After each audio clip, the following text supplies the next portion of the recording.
Good evening and welcome to Phillips Mill Community Association's Art Talk. I'm Laura Womack. With me is executive producer Jen McHugh. Hello, happy Wednesday. Tonight we welcome Alexander Shanks. Alexander Shanks is a classically trained artist in the tradition of his parents, Nelson Shanks and Leona Shanks. He fuses Renaissance methods with contemporary ideas.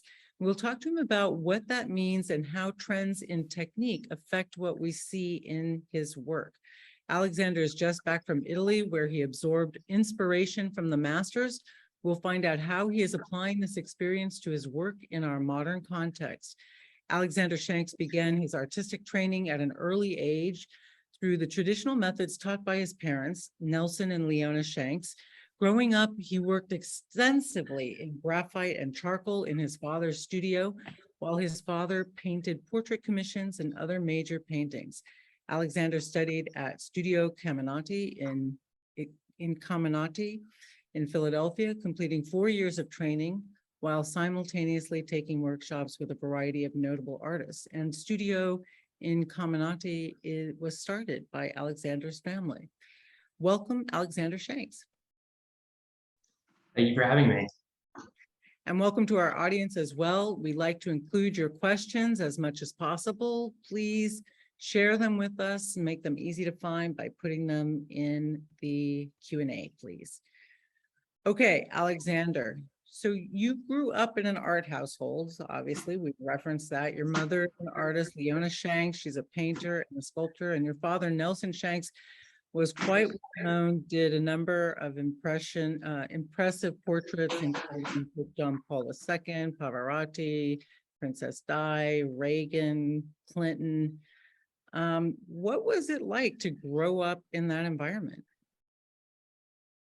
Definitely exciting. I always found some of the coolest parts of it were going into the studio, kind of unaware, of course, of what was happening and seeing these reconstructions of different things. I remember when my dad was painting Bill Clinton, I walked into the studio and there was a recreation of like the White House fireplace. And I always thought that type of thing was so interesting and theatrical, and definitely was like bringing me into it more than, any appreciation at the time as a child that I had for what was actually going on, which was major paintings of major people. So it was very, very, very cool. And we met a lot of, really interesting people. And I don't think it was maybe until I was a little older. I went to like a Catholic school, and I remember my dad was painting Pope John Paul, and there was all this like excitement over that. And I kind of just didn't really understand why. But it's when it's kind of all growing up, it seems pretty normal. Child of an art rock star. Right, absolutely. But did that put pressure on you to become an artist? Did you have other options? I like to think that I didn't have other options, but I'm sure if I was really, geared towards something else, I could have, of course, pursued it. I feel like at a certain point, I had to kind of figure out what I was good at, and art was definitely, though I probably wasn't that good at it, it was probably what I was best at. So I think at a certain point, I had to kind of pour my energy into it. I mean, probably when I was getting done high school, I wasn't a very serious student. I did really, really enjoy art, and I had kind of felt as though it had become my personality in a way. So that's what I decided to really focus my energy into. All right. Well, let's take a look at some of your work and see what we're talking about here. Sure. While Jen pulls up slide 3, let's talk about your father instructed you again in the classical traditional techniques. And I think that is very clear in this work, Profile in Charcoal. Mm-hmm. Tell us about this one, Alexander. Definitely. I like to keep a pretty open mind when it comes to subject matter. That might become more clear as we go through sort of different images, but I don't always spend a ton of time, kind of like developing this thesis on exactly like what I want to create. I mean, it really kind of comes to you. So I was in the studio that I currently occupy, and it's the studio that my parents worked in for decades, and the one that I kind of grew up learning in, and I'm fortunate enough to still use that space. This actually, I'd gone into the studio one day, and oftentimes you need to sort of motivate yourself or whatever, and I think just a lot of times showing up is half of it. And this is actually, the model for this was a terracotta bust that my father had sculpted. And it was in the studio, sort of in the corner, and I was kind of not sure what I was going to do that day. I think I had finished a lot of other projects. Um, so I was interested actually in making a little like instructional video. And I love chart. I mean, it's just like my favorite medium. It's what feels like the most comfortable to me. So I put this bust sort of up, and I spent, I think it was about a day or two, working on this and recording it. And I put it up on, I think, a YouTube type platform. And it was really fun for me because it was like I was taking this three-dimensional artwork that my father had made, and he was not a sculptor by any means. He just sort of asked for a pile of clay one day, and he created this thing with no model, and we always felt it kind of resembled him. And so it's fun to take this three-dimensional object that a different artist had created, and then to sort of translate it into my own language in a way. And so when you see all these lines, all these lines at the top, and the one that connects sort of the back of the skull to the back of the shoulders, or the clothing there, that's generally how I start. And you can actually go on YouTube and like watch the process. Though I couldn't find any royalty-free music, so it's a 10 minutes of silence, but that's how I start. I take these really loose lines of charcoal and I try to craft this big shape. And then over time, like you just sort of like chisel away at that. And so this, I just entered it into a competition. I think it's Artists Magazine, and this was selected as a finalist in that. So in November, this will be in Artist Magazine under their, I think it's called Strokes of Genius issue. It's an impressive piece. Congratulations. No surprise there. It's impressive to know that your father was not a trained sculptor and whipped that out. Clearly some great talent in the family. And we've got a question already. Keep them coming, folks. We love to hear your questions. What have we got, Jen? Yes, Charles says, I think of representational art is the highest technical achievement. What are your thoughts about those who don't work in purely representational art?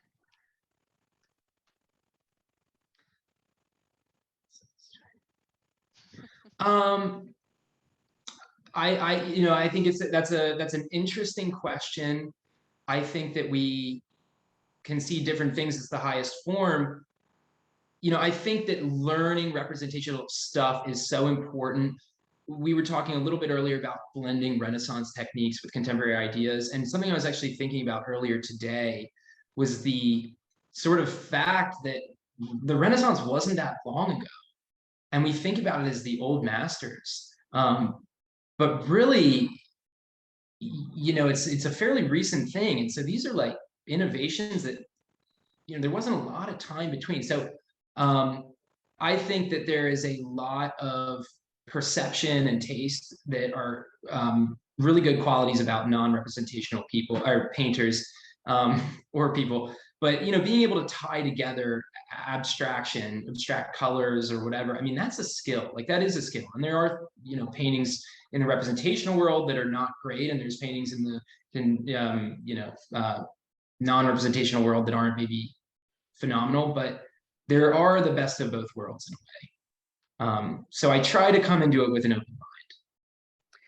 So while Jen pulls up the next slide, let's talk about that a little bit more, because I think, talking with art instructors and artists, the principles of composition, color, all of the what makes a painting great, it's true in abstract art as well, isn't it, Alexander? It's you have to follow principles. It's not just throwing paint or charcoal at the canvas or the page, right? Right. Well, there's a concept too, the idea of, sort of when you go into a classical atelier such as the one I attended, there's a concept, and I think it's a very early concept in the atelier world, but you do these things, they're called no-tans, and they're, I guess that's a French origin, but you're taking a piece of charcoal or a pencil or something, and you're squinting your eyes and you're looking at a composition, and you're creating these really abstract translations of what you're seeing. And you're essentially breaking everything down into these, two values, maybe light and dark, and you're massing everything together. And you'll see that that's sort of a skill that a representational painter needs to have, is the ability to abstract something so greatly that, again, from like across the room or across a gallery, a Sargent painting or an amazing representational painting catches your eye, and you might not have seen it long enough to even really grasp what the content is, but it's those big shapes of whether it be light and shadow or warm and cool colors. It's those abstract things that I think draw you in. So I think it's important to keep a pretty open mind when looking at a contemporary painting. And I'm sorry, I always link contemporary with abstract, but I don't mean to do that. When you look at an abstract painting, if it catches your eye, try to translate that composition in some way to something representational. Because I think, again, it's something in our, the inner core of our brain, or something that reacts to these big shapes and these big notes. And so I think it's important to kind of try and not force yourself, but to try to appreciate or look again at some sort of abstract kind of work, because there's some interesting stuff out there. Yeah, and such an interesting way of putting it, to think about sort of reducing, abstractizing the classical work or the more traditional representational work. And just as a quick aside before we move to that slide, a lot of times if you look at the work or the early work of abstract artists, they're amazing draftspeople. They, it's not because they can't do it. They just have a different interest. All right, Jen. Portrait of AJ. Oh yeah, AJ. AJ's cool. This model, I mean, he's like the spirit of every open studio. I was at a studio in Caminati, open studio. Again, I mean, this is probably a couple months ago. I'm just trying to get better. And so I'm going to these open studios. It's fun to socialize a bit too, but I'm at Studio in Caminati for the whole day. I'm doing charcoal drawing and painting there in an open studio, and it's this guy, AJ. And we were doing like 5 and 10 minutes. I think I dropped in on a class. So might have been the first year students. And in the first year in Caminati, they do these like 5 and 10 minute kind of quick sketches. And so school ends, or their class ends, or I leave, or whatever happens, and I go to another open studio. This one was in Chester Springs, probably an hour and a half away. And there's AJ, like the guy who is posing for Incominati. And he's just such a wonderful person to draw. He's just got these unique features. So this was in Chester Springs not too long ago, which is a historic studio that I guess used to be part of the PAFA group, or set of properties. So this was a guy named AJ, super interesting. I actually had started doing it as a figure. This was probably a 2-hour, open studio pose. I started as a figure, and I'm not used to painting faces very far away, but I was probably about 10 feet away. And I restarted. And once again, charcoal, for whatever reason, to me is a very sort of fun and fluent thing. I fall off a bit when it comes to color and oil painting, but charcoal is my comfort food. So this was probably just a 2-hour open studio in Chester Springs, maybe last fall. So do you think charcoal is your comfort food, maybe because you were doing that as a kid in your father's studio? I think so. I think there's a little less to juggle. I might not be the most mentally organized person. So having this, and I don't mean to make these food references, but having this buffet of colors on your palette, can be tricky. Like, it can be very tricky, and color oftentimes I think can be very subjective. Some people see something cooler, some people see something warmer. But charcoal, it feels like this linear path. And once again, much like that first image, you can see right above the head, there's these very loose, rough, charcoal strokes And there's just something forgiving about it and freeing. And so charcoal is really wonderful. My one sadness is that, carrying it to your car, all the charcoal dust just blows off. Um, so there's something fun about it. All right, good. Some of us had crayons. Yeah, that's way too evolved for me. Right. Okay. Let's go right into, now let's talk about that color and transitioning into color with some of your portraits. And again, Sure. I don't mean to hammer too much on the fact that you come from a very famous art family, but I think that does, where we come from shapes us in our work and our creativity, especially. Here you're working in portraits. It's beautiful. Your father was famous for portraits. He did major world figures. Is there some pressure there, Alexander? Yes, but I'd probably be would probably come up with some pretty bad paintings if there wasn't any pressure. So I've redone things a lot. I actually dropped this off today to two lovely people. Again, well, so I'll talk about one thing that sort of connecting back to the abstraction. The drawing before, and this drawing as well, you'll notice these very strong separations of light and shadow. Those are those abstract things that you want to be able to sort of do. And like you had said about contemporary or abstract painters being great draftsmen, there's such a interesting back and forth there. So squinting your eyes and seeing that sort of big shape of shadow coming up the face like that, and up, down the neck, finding those things and being able to squint your eyes and sort of see that as one shape is what's going to really like boost sort of your abilities forward. So yeah, a lot of pressure there. I think it would be very easy for me to just do sort of maybe landscape paintings that aren't amazing all the time, but painting portraits are very, can be very difficult. Everything about painting can be difficult, and there's a safe zone that you can find yourself in. But for me, I really want to just redo things as many times as I can until I get it right, which is not always the best method.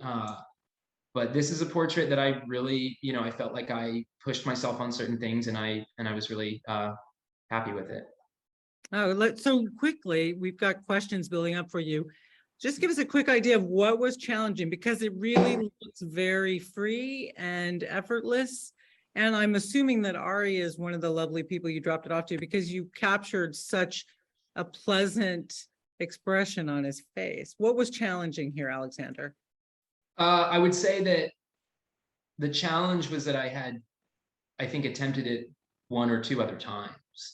And I wasn't happy with sort of, I don't know if it was the composition. I had a different gaze. He wasn't looking at the viewer. I had composed it where he was kind of looking away. And it would have, I think, probably been acceptable to sort of move along with that and try to like render something. But again, it's that abstraction. It's like that thing we talk about. And maybe it's just an aesthetic thing that's personal to us, or maybe it's something about our own personal taste. But sometimes you just react to something, whether it's in the simplest, most abstract form or in a complex, a complex sort of image. I reacted to this composition in a very early stage in a way that I knew that it would communicate well with sort of the viewer. Whereas I think the previous attempt didn't really have that pizzazz, that secret, just that feeling. So that's the challenge. I mean, I don't know that it's always necessarily the right way. If I struggle far too much, or if I feel like the start isn't necessarily connecting with me, then I will often sort of restart. I think that's usually for the better. Yeah, it's good. Why labor over something that's already gone wrong? Right. Because like you're an art, you as the artist, like and so I'm working on that. I think just being so in touch sort of with my own reaction to something that it comes out on the canvas in the most pure form. Right. Yeah, good. We've got some, I said we've got some questions, comments. Jen? Sure. Pat said, just a comment, this is a stunning portrait and I see the connection to your charcoal work. Terrific composition, terrific color and brushwork. Love the expression you captured and so fresh. So kudos to you, Alexander. Thanks, Pat. Appreciate it. Charles wanted to know, charcoal is black and white. How do you transition into true color? That's a fabulous question. My mom will tell you that I'm not really that great with color. So this is a painting. I think that the best thing to do in painting or art, or anything, I mean, you know, anything, cooking, anything creative, I would think, you know, simple to complex. So at Studio in Caminati, we start our first year students off in just charcoal, so black and white. You're learning to draw, and you're learning to draw with sort of a few tools at your disposal. A stick of charcoal, maybe an eraser. You have a paper that's toned to sort of a middle ground, you know, middle of the value scale. And you're learning to draw, and you're learning to get, you know, you could almost visualize this head as like a rectangle. You know, you have a shadow side, you have a light side, and that correlates to the human skull in an abstracted way. So we start them there. You know, then we move to something called the grisaille, which is sort of a burnt sienna, blue and white mixture, which creates kind of a, in the oil paints, sort of, this is second year, you know, we've transitioned from just charcoal on paper to grisaille on canvas, or oil on canvas. And you're starting with a single value, and you're basically doing a charcoal drawing, but in paint with a color that resembles a drawing color, as we would call it. And you're keeping it in sort of two values, and you're kind of just learning the material in that way. And then slowly, you know, you start to introduce maybe a limited palette. You know, you start to add maybe like your primary colors or something. And then when you do that, and what I found, I mean, because I had to take a step back in order to kind of become a little better with the full sort of palette. When you're using a limited palette, then you start to see like, oh, wow, I'm picking up on the fact that this could very subtly turn a little bit green or a little bit red. And then you start to kind of crave these colors that aren't available to you yet. So then you kind of move on third year, you're putting out all these colors, and now you're a little bit more attuned to the idea of like what, you know, what needs to be you know, added for like subtle adjustment. So this is Jim Cobb. When I was maybe 21, I had finished Studio in Caminati, but simultaneously upon like ending of that fourth year, I had entered a show at Wayne Art Center in Wayne, Pennsylvania. And I was speaking with someone there, and they had said that they wanted to get some sort of, you know, some new teachers, and I'm a student who needs a job, or a recently graduated student who needs a job. And I really didn't have much teaching experience prior, but they you know, they were just so wonderful. And they offered me a class, I think it was, you know, portrait. And so we had to do a demonstration, you know, I wanted to do a demonstration. So this was the president of the board, Jim, who was just an amazing guy, still is. And so I did his portrait as a demonstration for the class, and he liked it enough to now own the painting, but he also liked it enough to take my class. So I had Jim, the president of the board, taking my class, and then all these other students, you know, along with, while I'm demoing, we're doing like versions. So I think he's probably got about, you know, 10 paintings of himself now. But this was really fun. This is probably when I was about maybe 21. And so something I love, and this is to Charles's point earlier, on the right shoulder, I guess his left, nothing makes me more happy than being able to get away with a single brushstroke and still convey the idea of something such as folding fabric I think that that is one of the most incredible things that blends the worlds of abstract painting and representational painting. Because again, you know, I think I had a flat shape of sort of a light blue, and you drag these sort of darker colors on top. And at first glance, again, you're just seeing the folding fabric because our brains are so amazing in that way. They make these connections, and I think as a representational painter, you always want to honor the ability for the human mind to make these connections, because I think it's going to save you a lot of time, where you don't have to necessarily paint the full turn. Yeah, the shirt is magnificent. His expression, I think, is extraordinary. The around his eyes. This fellow has, I think he has a lot of cares. I'm sure he has lighter moments too, but I think this guy has a lot of responsibility. For sure. Yeah. All right, let's take a look at the next one. And I think yeah, this is lovely too. Again, your expressions, Alexander, are just like you've seen these expressions in people's in people you know. And I think this connects a little bit. You know, I'm happy to sort of move between technical approach and then also what painting means to me. But if you look sort of at the top of the head, and this is oil on canvas, but that's a similar thing to what I mean, it's exactly what I was pointing out in the charcoal. You have these remnants of how the painting was sort of begun, as you do in the charcoal. And sometimes I just appreciate that a lot more than even just the fully finished, you know, having the canvas fully finished corner to corner.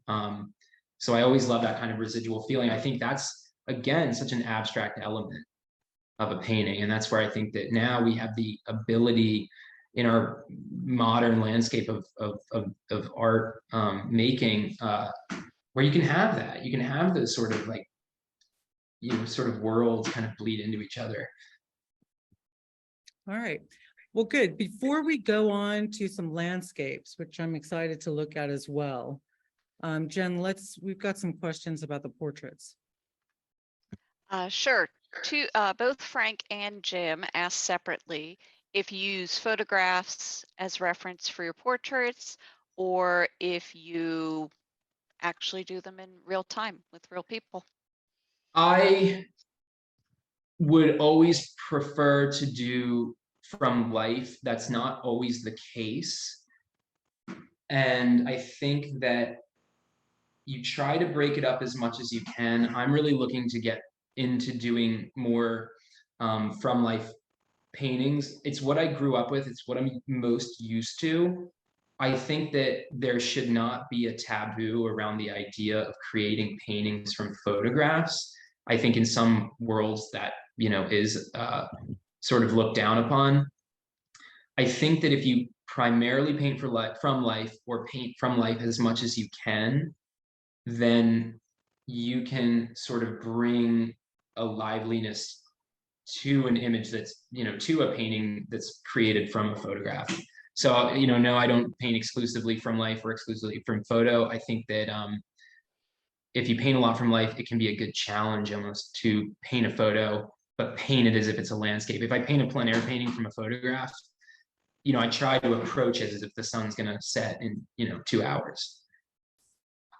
All right, great. Well, all the charcoal though, charcoal I always do from life. You know, but sometimes with a portrait, if it's especially if it's commission, people don't always have the time. But yeah, I think both are great. How long does it take to do a portrait, just quickly? I've had portraits that I spent 3 months on, and I've had portraits that I've been happier with that have taken under a week. So it's a good question. Okay, very good. All right, let's look at those landscapes. I think coming up first, we have the Thompson Neely Farmstead, and this beautiful painting was in Phillips Mill Show last year, right at the front door. Yes.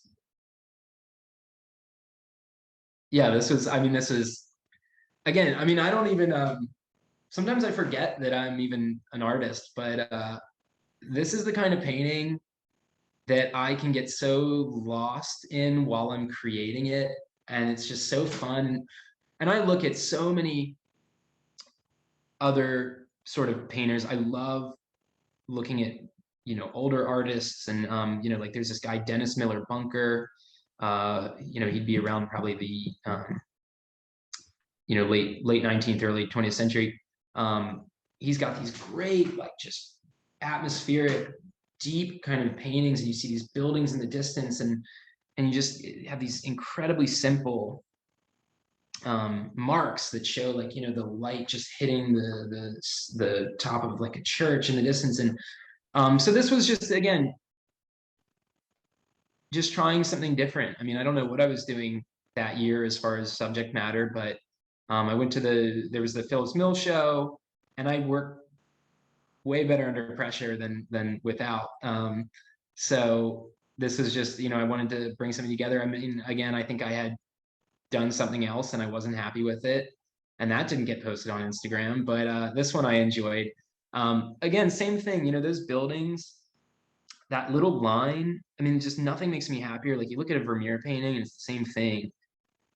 These little marks, or just these very generalized sort of marks, convey this idea. I mean, the fact that you can immediately sense that there's light hitting the right side of that building in this like little kind of like thin, almost like a needle or a sliver just of like full light. And I just love that stuff. It's just like Jim's shirt, it's like people just look at it and they can kind of conceive or perceive what you want them to. So this is a lot of fun.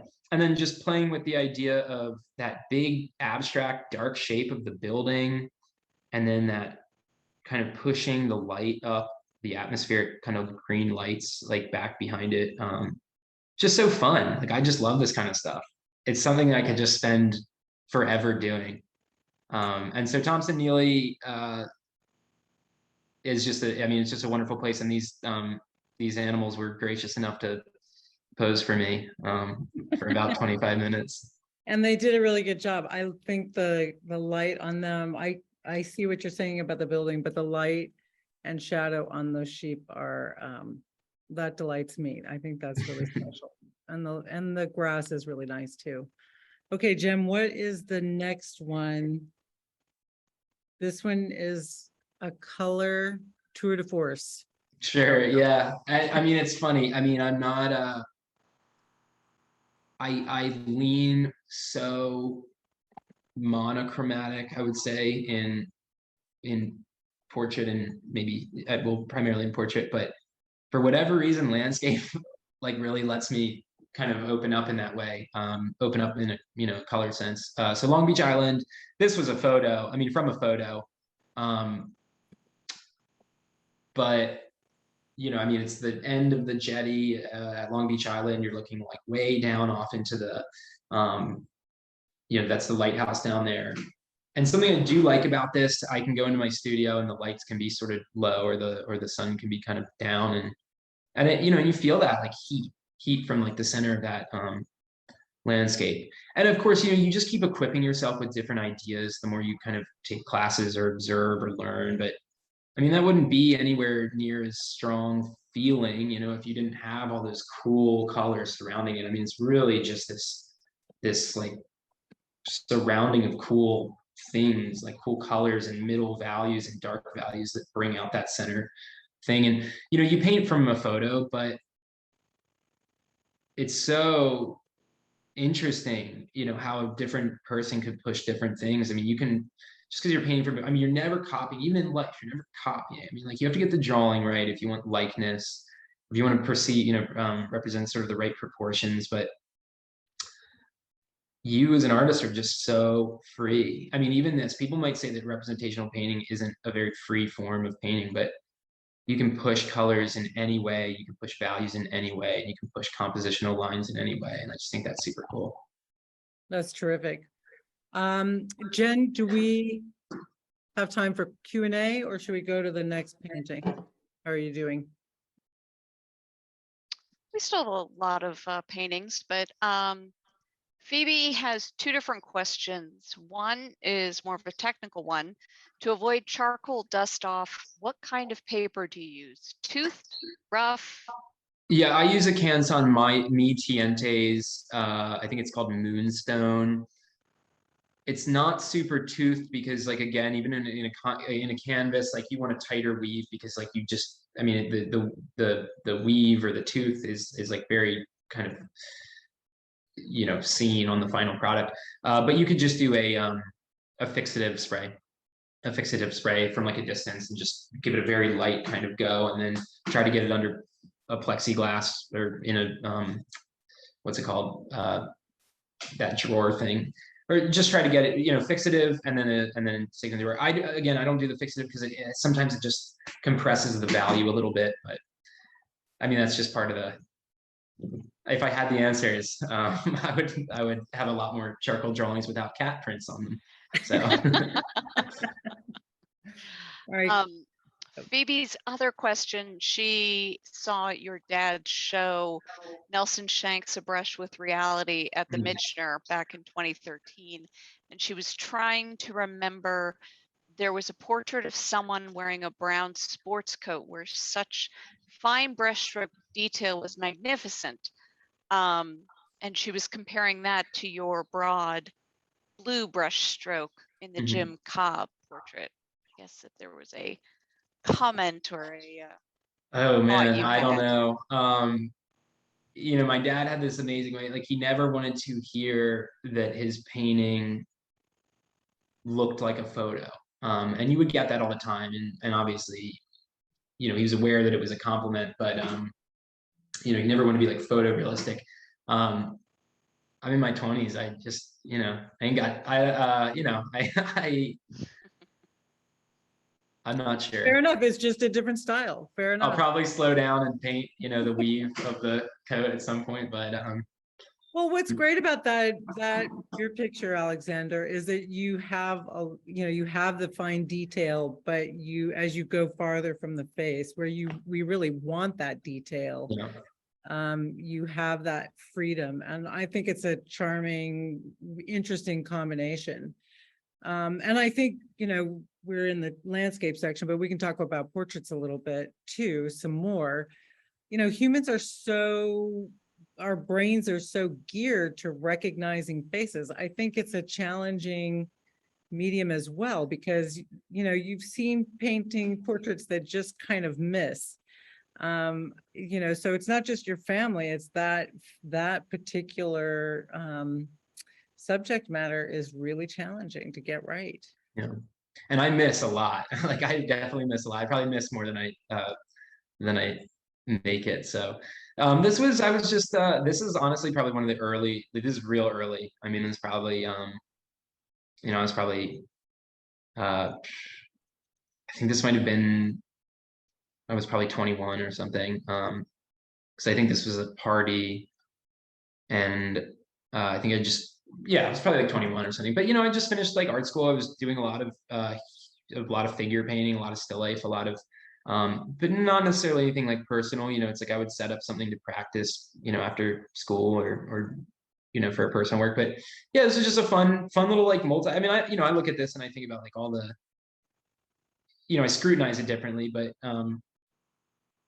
yeah, it's just really fun, like really fun. And then I started like actually looking into it, and there's like all these cool card player sort of paintings from early Dutch artists, and just like Cézanne's card players much later, of course, the French Impressionists, and then the French Impressionist thing, and then like era, and then way before that I think there was like a Franz Hals that's like a card player painting, and so it's just really fun. I don't know, you have the little flyers Well, this jacket. I'm sure that's it's Yingling flyers. I didn't realize how Pennsylvanian this was. It's a great subject, Alexander, because it is the representational, it has the realism, and yet the subject matter is very modern, and that's exactly what you talk about as being where you're putting your focus. You can see that it's interesting that it's early, because you can see the style changes. But excellent painting still. And what I just real quick, like what I'll say about it real quick is, I mean, I can't really think of anything else other than, I just like how this guy on the left frames it. But this kind of stuff is when you start to really think about what can you include and what can you not include. I don't put the numbers on the poker chips, and that beer bottle is painted so loosely, but people can just kind of piece it together, put it together. And, same with the car. It's like, it's just, I you think can, that you're you can looking right exclude through things. the people, and you've Yeah. got the two guys on the right. I mean, it's a very point of view painting. Okay, what next? I think if we keep going forward, Jen, we go to Shrine, which is an interesting Oh yeah. interior still life. How would you describe that, Alexander? I did a series when I pardon me, in my final year of Studio and Caminati, we do a thesis program. The fourth year students do a thesis project. And I had, I guess, a much different experience than any class prior, because it was right when the COVID sort of lockdown initiated. So my whole project was not doing sort of portraits and models and things like that. I did interiors of my family's home. So this was actually one of the last ones. And it was, again, in this sort of working under pressure way. I mean, I did create probably the first and last time so far, a series of work, a body of work that had a sort of connective theme. They're all on my website, but they're interior paintings. And so this was towards the end. I wanted to create like one more painting. And again, it's like, not only is it what you connect with when you start painting, I mean, I had this realization during this time, like, you really have to connect with what you're about to paint. And refining that, I think refining that sort of sensitivity to just looking at a scene or looking at like a moment and just feeling like, wow, I react with that. I could probably represent that as an aesthetically pleasing sort of image. That's what this is. Again, a lot of looseness, very loose painting, but I like the verticality. Of course, you edit things. I think that lamp was kind of this like, it was like a sculpture of a person or something, but again, I was like, I don't want that's not what I care about for the viewer. I care about sort of, if you squint your eyes, and I'm looking into an actual lamp right now, but if you squint your eyes and you lean back, it looks, pretty representational. And that's kind of the stage of a painting where I'm at, where if I can do that, then I'm like, okay, maybe I'm onto something. Maybe I can take this further. Maybe it doesn't need to go further. But yeah, I like this, just abstraction. It's just like abstraction. And I have this weird, I feel like the OCD community probably hates me, because I just have this like need to just tilt every little frame in every little painting. So that's that. All right, well, the next one up, Cowboys, that's a loose painting there. Yeah, yeah. Where, at what point, is that a more recent or earlier? That was in the same sort of round as these interior paintings. So I want to say that was probably, I mean, gosh, at this point, maybe probably about 4 or 5 years ago, I guess I would say at this point, though it feels so recent. It really does feel so recent. I mean, this was like guerrilla warfare on subject matter, because I had to come up with these paintings, for this thesis. And again, I just, I think too much thinking isn't always a good thing in the painting sort of world. But I had a lamp, like I had an artificial lamp. I had these weird cowboy boots. I don't know where they came from.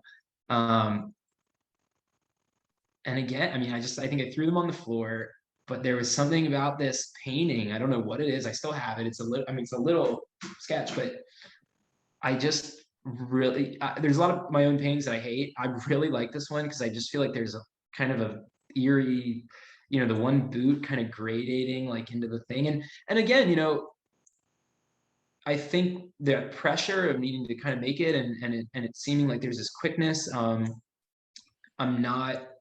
I'm using raw colors. I'm using these oranges in the boots, and there's things that scare me about using those strong colors, but then they work out. And so, yeah, it's a fun little painting, And I love it because people are always just like, oh, it looks like the shadow is like somebody, walking off. And Right. I kind of like that. I almost like paintings that where people kind of assign their own thought to it rather than me having created it to force them to see something. So Right. Well, I have a theory, Alexander, that people who are exposed to a lot of, say art or music, and they know a lot about it, perhaps they're very skilled. I think they end up being more interested in some of the, more radical or less familiar forms yeah, because they're so used to looking at, I mean, even an excellent painting, you know a lot about that painting from a technical position. So when it gets abstract or something unusual, it becomes more interesting. Am I wrong? I could be totally off. What do you think? no. I think that I'm sure that there's artists out there where you could be like, oh, well, this makes me feel this way, and I'm sure the artist would respond with, you're totally wrong, but that's why art is so fun. I mean, it's just such a dialogue, with the people seeing it, with the people. Um, yeah, it's just wonderful like that. All right, good. Let's take some questions. I think Frank he wrote in twice. We've got to get that answered. Yeah, Frank wanted to know if shrine is a tribute to someone. It's a good question. If you like in that image, it's the corner table in my parents' house, or my mom's previous home, and there were like all the little picture frames, and I don't know necessarily a tribute, but that bottom center one is actually, it was this photo of like you can kind of make it out, and it's one of those things where if I tell you what it is, maybe it'll click, but the bottom middle one is a photo of my dad painting. Oh my God. So Oh, that's lovely. That's nice. And I think, people can identify with that subject matter because many of us have clusters of pictures of people we care about, people are important to our life. So that's a nice association. Okay, we've got waning time, and there are 3 paintings for sure we have to get to, and I want to get these questions in. So we're going to go quickly, Alexander. okay. Let's take another question, Jen. Okay, Jean wants to know, how do you choose landscape subjects? By great lighting first and then composition? How do you attack flat lighting subjects? I'm not a formula painter. I know that it's real, like you can become a very formulaic person in your work, and there's nothing wrong with that. Again, there's always a right way to do things. I was looking at like Alfred Munning's the other day. I mean, it's like he had a horse, the guy riding a horse and some dogs, and then there's slant to the hill, and then it went way off into the distance, and like, I mean, there's just, and it was an overcast scene, but it was just as dynamic as something with like dappled golden light. I think recently, it's just a tough question. Just you got to look at people you love, art heroes. Dennis Miller Bunker is just one of my favorite landscape painters. So it's a tough question. You can do anything right or wrong. I like to maybe include a little something. Something man-made is always nice. A little foreground is not the worst. So for me, it's maybe like a little something man-made, just a little something to kind of bring it, or like an animal, or just if you can't find those, then make sure the light's interesting. But I've done some work that's just green hill, blue sky, yellow sun with the smiley face on it, and they're just kind of flat. So that's all. All right, good. So laundry day, Jen. While she's pulling it up, I just love this because it's subject matter you ever see. We've seen clothes lines, I guess. Yeah. But to my point earlier, you get used to seeing things. Jen, we've got your whole screen there. There we go. Yep. Sorry about that. But so it's the quotidian. It's an unusual angle. I like this painting. Why did you decide to paint it? I have no idea. Like, again, it's just these things. I mean, I did a ton of sketches when I did this kind of little interior series. And I haven't done a series since. Life gets crazy, you're teaching a bunch, or you're doing like kind of a lot of commission things. I mean, I've had to move, I like, typical, stuff. So I didn't have that. I mean, in a way for me, like that lockdown thing, I really just like could pour all this energy, and I had the need to do it because it was a thesis project for school. And really like I focused my energy.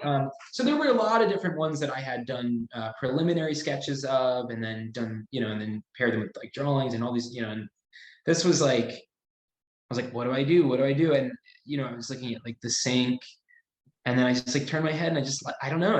I like connected with it in whatever way. And thank God something came out of it, because I I think my mom was probably thinking I was like absolutely insane. Bizarrely, I don't know why all the clothes came out in tones of maroon and black. I definitely own other colors. But that's so it's just fun. And my favorite thing is like you like just taking something like, Vermeer never painted a washing machine, so he probably he didn't have one. So, well, I mean, painted someone washing clothes, but maybe there's a connection you can make there. Alexander, is there a market for a painting with this kind of subject matter other than me? We're gonna create it. Don't worry. Okay, very good. Very good. And you mentioned your mother. I don't want to give her short shrift. She's an artist as well. Yeah, shout out to my mom. She's Yeah. she's amazing.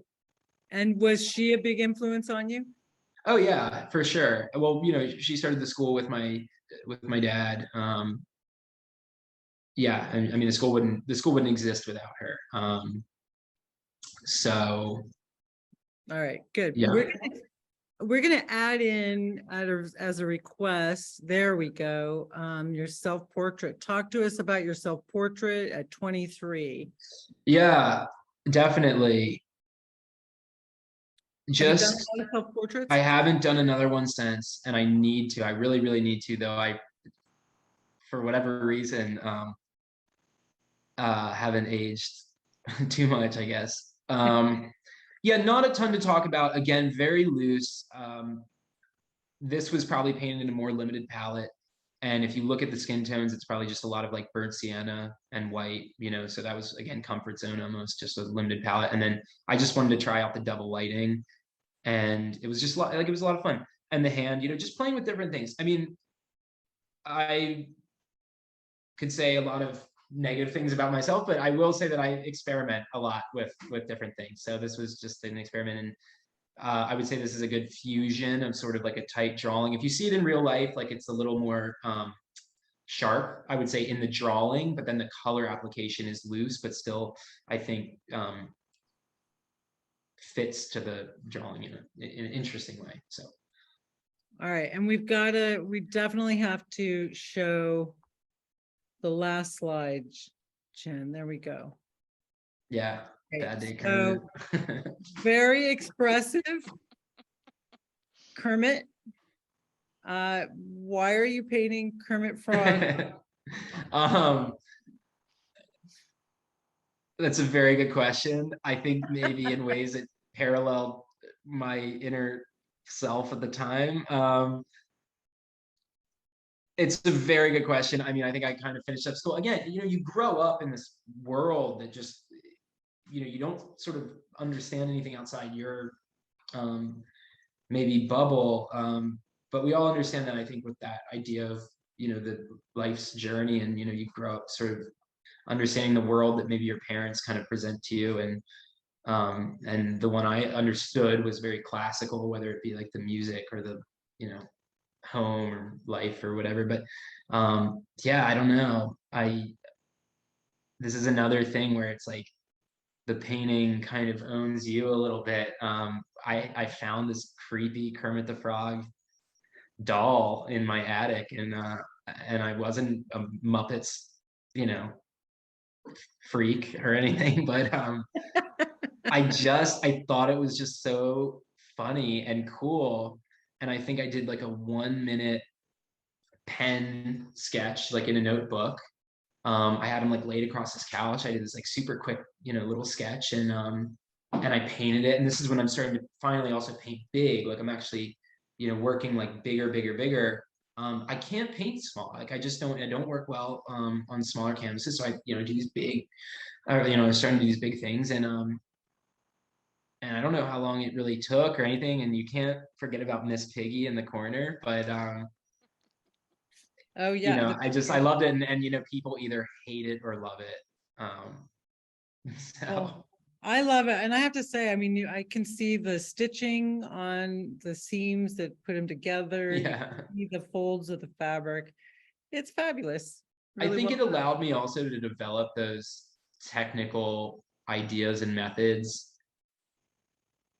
via, I mean, like developing, a really tight oil painting or really developed like detailed oil painting is difficult. But if you can practice it on something that literally makes you laugh every time you back up, then like why not? I mean, that's so I'm not an artist, Alexander, but the only time I ever produced anything I like was when I said, I know I'm bad, I'm just gonna have fun. So love it. But listen, it's been fabulous to have you and talk with you about your work. Thank you so much for joining us on Art Talk. Thank you for having me. This has been an absolute pleasure. Great. And thank you all, everyone in the audience, for joining us as well. Please come back next month on the fourth Wednesday for Luis Villela. He's Phillips Mills 2022 honored artist and is a realist painter also who studied with Nelson Shanks at Studio Incaminati as well. We'll talk about the personal stories he tells with his work and how the subject evolves as he works. Also with us tonight is, of course, Jen McHugh, our executive producer. Good night, everyone. And Dennis Riley produced this program with Alexander Shanks. Jean Mahitch is working on next month's show with Luis Villela. For Phillips Mill Art Talk, I'm Laura Womack. Thank you again. Okay. And you've got some nice comments there, Alexander. Oh, I just want to ask you if I can for a bonus. Sure. A number of artists have said to me they don't teach drawing in art school anymore. Is that true? And I know you teach it at Studio Incaminati. I believe that there has been a descent from traditional things at larger institutions, but Incaminati still very much, I think when it began as a reaction to what you just described, is still very firm and very strong in their drawing and foundational courses. So come to Studio Incaminati if you want to learn to draw. Well, actually, you know what? I think it's a great skill to have. I don't have any aspirations to be an artist, but I do want to learn to draw, and it's hard to find a class. So I think I will, Alexander. And thank you so much again for joining us. Thank you. This was wonderful. Appreciate it, guys. All right. Good night, everyone.